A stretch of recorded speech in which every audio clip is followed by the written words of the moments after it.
Here's a Cernex suit. I'm going to tell you guys, suits run small. This is a 2X suit, and you're going to see this is not going to be all that big on pack. You want a suit to fit well. So the next thing we're going to do, leave your boots on. All of this is going to go right up underneath, and you're going to go ahead and put that suit on.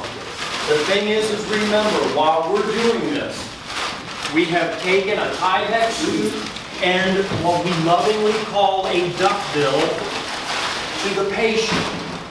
The patient will be asked to put the duckbill on, which is going to prevent them from expelling stuff through the mouth. So that just goes on like this. And then they're going to be told it's a jumpsuit and put that on. So if it's an ambulatory victim, they can get dressed in that suit. They can put the duckbill on, and that's going to drastically limit the amount of contagious bodily fluids that we can come in contact with.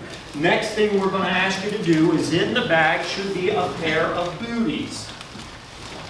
If you've got normal size feet, the booties are going to fit fine. If you've got large feet, the booties may not fit. If they don't fit, don't worry about it, discard them.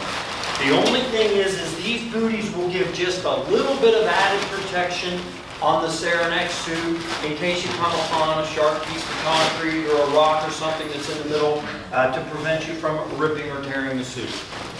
Next thing we're going to do is we're going to put on 2 pair of EMS gloves. We're going to tape the outer pair. So go ahead and put on a pair of EMS gloves. Go around once. You don't have to hog time 12 times with the duct tape. Just make it easy on him because he's got to come back out of this. And again, the purpose of this is I don't want him to suddenly reach out in the midst of doing something and the suit slides up and the gloves slide down and his bare arm is exposed.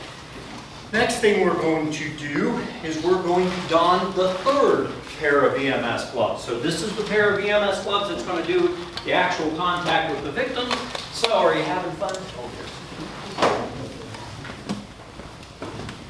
One of the disadvantages to the Tychem SL is it'll be a little bit warmer to mess with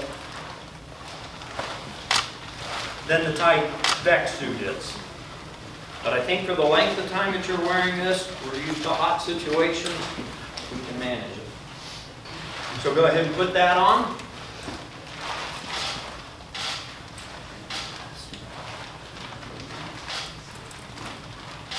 Once you get it on, you need to perform what's called a negative fit testing. We don't usually do this with our SCBAs, but with air purifying respirators, you're required to do it.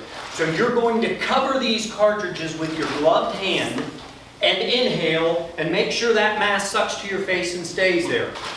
Please remember that there's a nice little rim around your mask that this should be tucked. Oops, I forgot to say, one of the things that you got to do is remove the strap. So if they've gotten to this point and they didn't remove the strap, just make sure the strap is removed so that it doesn't get in the way of stuff. You do not want the mask like this because the more you work, the more it'll sink down over your face and then you'll be walking around trying to stare out the corner of your mask.